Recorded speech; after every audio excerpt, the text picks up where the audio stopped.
Welcome back to Overland Empire. I'm XNM47, and today I want to try something a little bit different rather than just sitting at my desk indoors this beautiful day.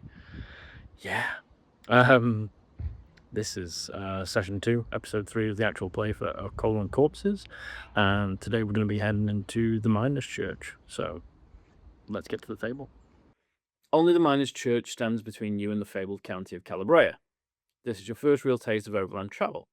In the Miners' Church, the terrain is all similar, sheer cliffs and moss-slit floors. You may move in any direction at any time into an open hex.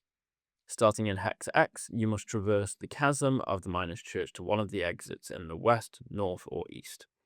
In each hex, roll on the events table, and this then instructs which table to roll on next. Resolve the situation and choose your next hex. So, we have progressed from here to here. We're going to 8. So we start here. This is our hex number 1. I don't always do this, but depending on the game system, I will number my hexes. So if I want to look back over what I've been doing and the kind of order in which things have happened, rather than having to take a load of notes, which sometimes I quite like doing. I recently started playing Kalabraya. I don't treat it as a journal game per se, but I do like to make notes as I go to give me my story that flow. To the point where I actually don't use a hex map. I draw the hex for each day, and then I'll put an arrow in which direction it's going, because I kind of like this idea of it being a less mapped, unknown land that I'm progressing through. So, the first thing to do in the Miners' Church is to roll our event. We get a 6. Treasure. I'm not going to have treasure again. We've already found a lot of treasure, so for me there is a time and a place to cheat, or fudge die rolls, and it's not to make things better, because things can go too well. 3. So it's an encounter. So we're going to go to our encounter table, which is a D4. Again, a Miners' Church encounter. It's a D4, so we get a 1. We find a wishing log, which, for those of you who don't know what a wishing log is, there is one relatively near where I live, in the place that the Miners' Church is based on.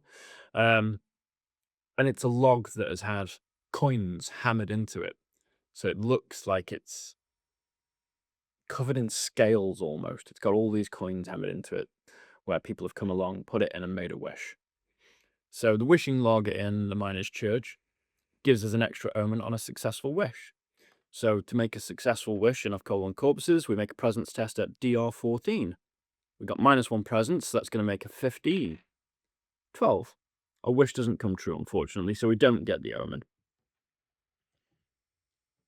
But that concludes that hex. So we're going to go in this direction into our hex number 2. And we're going to put wishing log.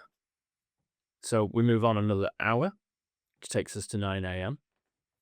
And we're going to roll on the events table again. It's a 5. So we're going to meet a friend or foe. We're going to find an NPC. Unlike full overland travel and delving, the friends and foes that you'll meet in the Miners' Church don't have an optional disposition. They just are who they are. So we're going to roll our D4 for our friend or foe, and it's a 3. So we meet Brother Elijah, who offers to heal D6 hit points. We're still fully stacked on hit points, so we don't need to accept Brother Elijah's offer, but we are going to note that we met Elijah here. You know, just in case we want to come back and we need that hit point boost, we'll come back and we'll see Brother Elijah. So we're going to move on to our 3rd hex, which takes us to 10 o'clock. And in our 3rd hex, it's 3. So we get an encounter. So we're going to go D4 again. Go 2. The Pit Widow's Blessing. Add an offering to her shrine. Any item from your inventory. You may ignore the next peril. So do you know what? That jawbone's not worth a lot of money. So we're going to place the jawbone on her altar. And that's going to allow us to ignore the next peril. So we're just going to make a little note here that we can ignore next peril. Moving on to the next hex, we get into... Oh, let's just make a note of her. So we'll go Pit Widow. And then we're going to move on to hex number 4. We get to 11 o'clock. 4. So we find a creature. So the D4 creature's in here. So we'll roll our D4 and see what we find to fight. A green knight. This is going to be a tough fight. Hopefully, this does not spell the end for Death Salt. Fingers crossed. So, we've got a D20. The DR for a green knight is 14, and he has 10 hit points. So, let's just bob down green knight on our little scratch paper here. He has 10 hit points, and he'll do D6 damage. So, we need to roll over 14. We get a +2 to combat. So we need to roll a 12 to inflict damage. 7. So that means that we're going to take damage. So we're going to take D6 damage from the Green Knight Great Big Hulking Sword. Wow, 5. So that's going to take us down to 7 hit points. We've got no rations to use. We've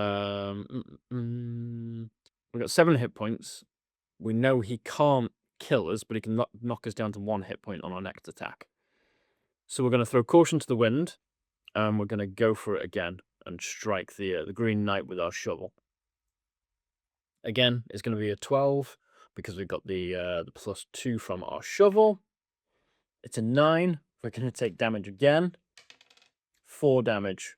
Okay, so that brings us down to 3 hit points. We're getting into dangerous territory now. So I think the sensible thing to do, because we can't win all the fights, is to attempt to evade. Evasion! To evade, roll the D4. We don't have anything that allows us any better escapes, so it's a 3. We managed to escape, but we lose a hit point. So just as we go dashing past the Green Knight, he swings his sword, gives us a glancing blow across the shoulder as we sneak past him. So we live to fight another day. So we move on to 12 o'clock. We're into our final hex before we can exit into the east of County Kalabraya. Dangerous. 3, so it's an encounter. So we want our D4 again, which is a 4. So we meet a pilgrim. We can pay him in blood, which is 1 hit point, and re-roll an event next time we roll a creature. So we'll make a little note that the pilgrim is there. And now we're going to escape into the east. There we go. Traversing the rotten lands of County Kalabraya. Emerging from the gaping maw of the miners' church, you stop to catch your breath, surveying the county before you. From here, you'll need your Overland travel hex map. This one here. You'll start in the hex corresponding to the one you used to exit the miners' church. So we exited in the east. So we're going to start here. That's our hex number 1. Each of these has a specific encounter table below to start you off before moving on to the main exploration tables in the rest of this chapter. So, east entrance starts in a woodland hex. So we'll draw a little tree.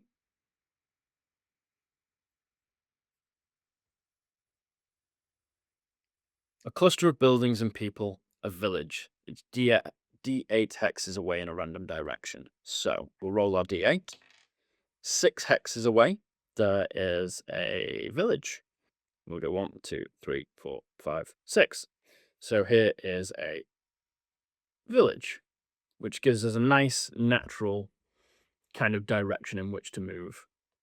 We have been through the miners' church, nearly been slain by a Green Knight, managed to escape, taken our first steps out into County Kalabraya itself. Join me next time as the campaign continues and we go looking for trouble in the towns, villages, the nearest mines, and see how much coal we can rustle up. Until next time, thanks for tuning in.